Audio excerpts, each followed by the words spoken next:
Hi guys, இன்றைக்கி நாம் ஒரு ரியலான ஒரு ஹாரர் ஸ்டோரி தான் பார்க்க போகிறோம். அது ரொம்ப த்ரில்லிங்காக இருக்கும். வாங்க பார்க்கலாம்.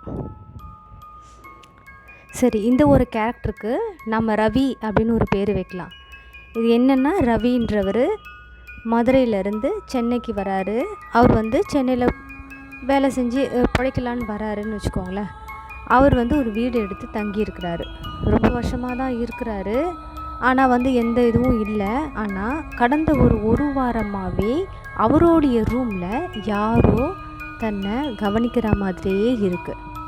அவரும் அதை ஃபீல் பண்ண முடியுது. அவரால் யாரோ இருக்காங்க இந்த ரூமில். இப்போ நமக்கு தெரியும்ல, யாராவது நம்ம இந்த ரூமில் இருக்காங்கன்னா. அவர் தனியாக தான் இருக்கார். அப்படி இருக்கும்போது யாரோ நம்மளை கண்காணிக்கிற மாதிரி இருந்தால் நமக்கு அது நல்லாவே தெரியும். அந்த மாதிரி அவருக்கும் தெரிய ஆரம்பிக்குது. அது எப்போதுலேருந்து பார்த்திங்கன்னா, அவருடைய வீட்டில், இவர் வீடு போர்ஷன் ஃபஸ்ட் ஃப்ளோர். அவர் வீட்டுக்கு ஜன்னலுக்கு கிட்டவே கீழே மரம் இருக்குது.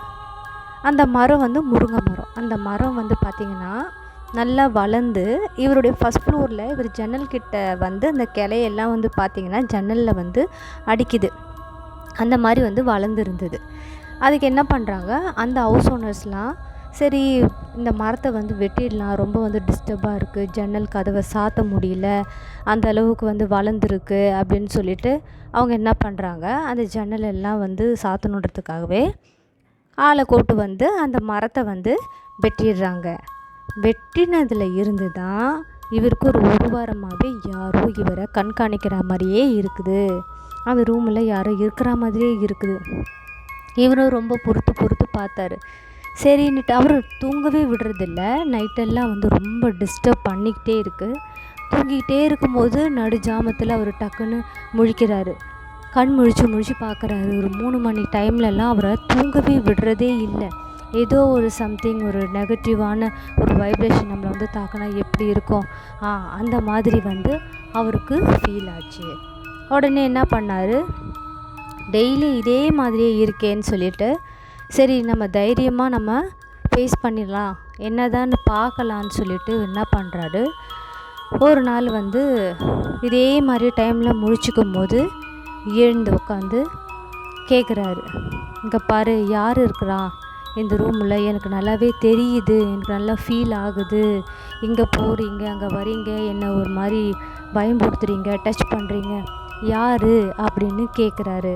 தைரியமாகவே கேட்குறாரு. இந்த தடவை கேட்கும்போது அவருடைய டேபிள் மேலே இருக்கிற பேனாவும் ஒரு நோட்டும் தானாகவே அவருடைய பெட்டு மேலே விழுந்துட்டு அந்த நோட்டும் பார்த்திங்கன்னா தானாகவே அப்படியே இந்த ஒயிட் கலரில் பேஜஸ் திருப்பிட்டு அதில் எழுதுது.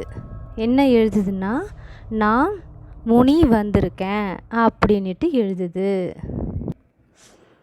எழுதும்போது இவர் அதை படிக்கிறாரு. படிச்சுட்டு கொஞ்சம் பயந்துட்டு எதுக்கு வந்திருக்க அப்படின்ட்டு கேட்குறாரு. தைரியமாகவே கேட்குறாரு. அதுக்கு அது ஒன்றும் இல்லை, என்னுடைய வீடே அந்த முருங்கை மரம் தான், அந்த மரத்தை வெட்டிட்டாங்க இப்போ, அதனால் இப்போ நான் இங்கே வந்திருக்கேன், நான் ஒரு ஓரமாகவே இருந்துக்கிடுறேன், என்னை எதுவும் பண்ணாத, நான் உன்னை எதுவும் செய்ய மாட்டேன், நீ என்ன வெளியே துரத்தி விடாத, நீ என்ன கேட்குறியோ அதை நான் பண்ணுறேன்னு அந்த முனி சொல்லுது. இருந்தாலும் இவருக்கு ஒரு பயம்தான்.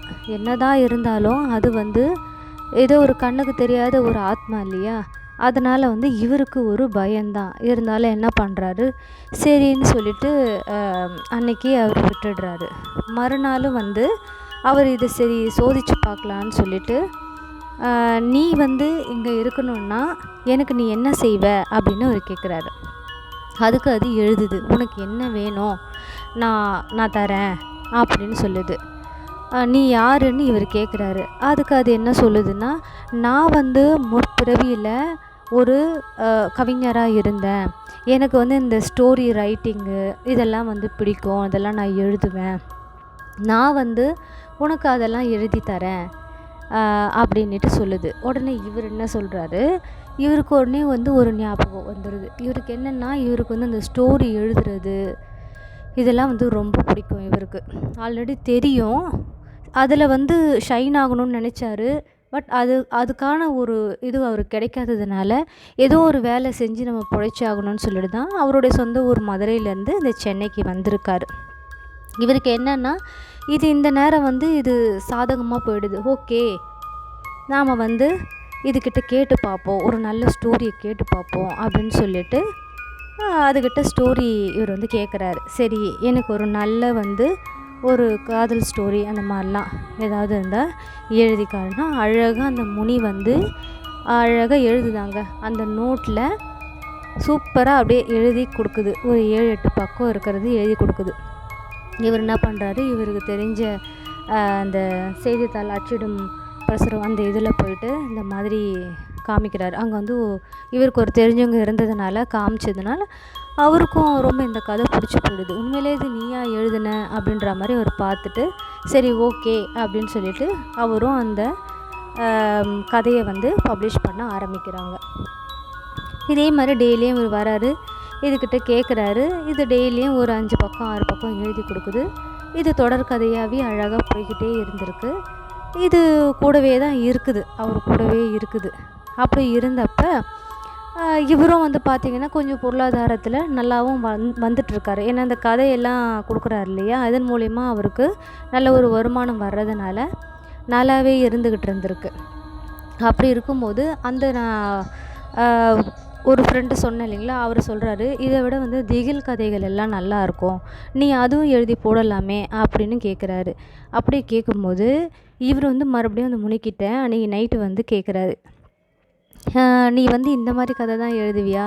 எனக்கு வந்து இந்த பேய் கதையெல்லாம் பிடிக்கும், அதுக்கு நான் வந்து அமௌண்ட்டும் வாங்கிட்டேன், நீ எனக்கு ஒரு நல்ல பேய் திகில் கதை அந்த மாதிரிலாம் எழுதி தருவியா அப்படின்ட்டு அதுக்கிட்ட அவர் கேட்டிருக்காரு. அதுக்கு வந்து நான் எழுதி தரவே மாட்டேன் அப்படின்னு சொல்லியிருக்கு.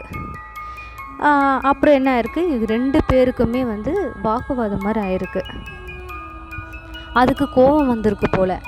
ஏன்னா அதுக்கிட்ட போய்ட்டு இந்த மாதிரி ஒரு திகில் பேய் இந்த மாதிரிலான்னா அதுக்கு பிடிக்கல போல், அந்த மாதிரி எழுதுறதுக்கு பிடிக்கல போல். அதுக்காக வந்து அது எவ்வளோ சொல்லியிருக்கு, இவரும் கேட்கல, நீ எழுதி தான் ஆகணும், நான் அதுக்கான பேமெண்ட் வந்து நான் வாங்கிட்டு வந்துட்டேன், நீ எழுதி தான் ஆகணும்னு சொல்லும்போது 2 பேருக்குமே ஒரே பிரச்சனையாக ஆகியிருக்கு. இவருக்கு வந்து இந்த டெய்லியும் வந்து இந்த டைரியில் எழுதுகிற பழக்கம் இருக்குது. அன்னன்னைக்கே என்னென்ன நடந்தது, என்னென்ன இது இருக்கோ அதெல்லாம் அவர் எழுதி வச்சுட்டு தான் தூங்குவார்.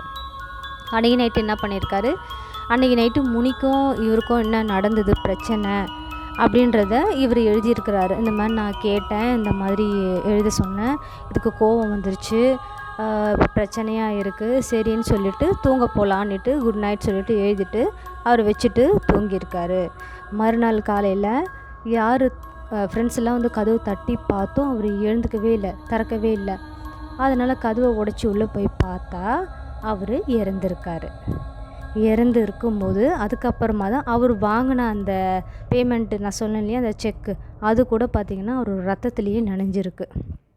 அந்தளவுக்கு அது என்ன கோவப்பட்டதோ தெரியல, நைட்டே இவரை காலி பண்ணிகிட்ருக்கு. அந்த மாதிரி ஒரு செய்தி, நியூஸ் இது எப்படி அவங்களுக்கு தெரிஞ்சதுன்னா, அவர் எழுதின அந்த டைரியெலாம் எடுத்து பார்க்கும்போது தான் தெரிஞ்சிருக்கு, இத்தனை நாளாக வந்து அதுதான் ஹெல்ப் பண்ணிகிட்டு இருந்திருக்கு. இது அன்றைக்கி நைட்டும் தூங்க போனவரை இதுதான் கொன்று இருக்கணும் அப்போ தான் தெரியுது. இதுவும் ஒரு காலத்தில் நடந்த ஒரு ஸ்டோரி தான். ஓகே காய்ஸ், இந்த ஸ்டோரி பிடிச்சிருந்ததுன்னா ப்ளீஸ் இது லைக் பண்ணுங்கள், சப்ஸ்கிரைப் பண்ணுங்கள், ஷேர் பண்ணுங்கள். தேங்க்யூ ஃபார் வாட்சிங்.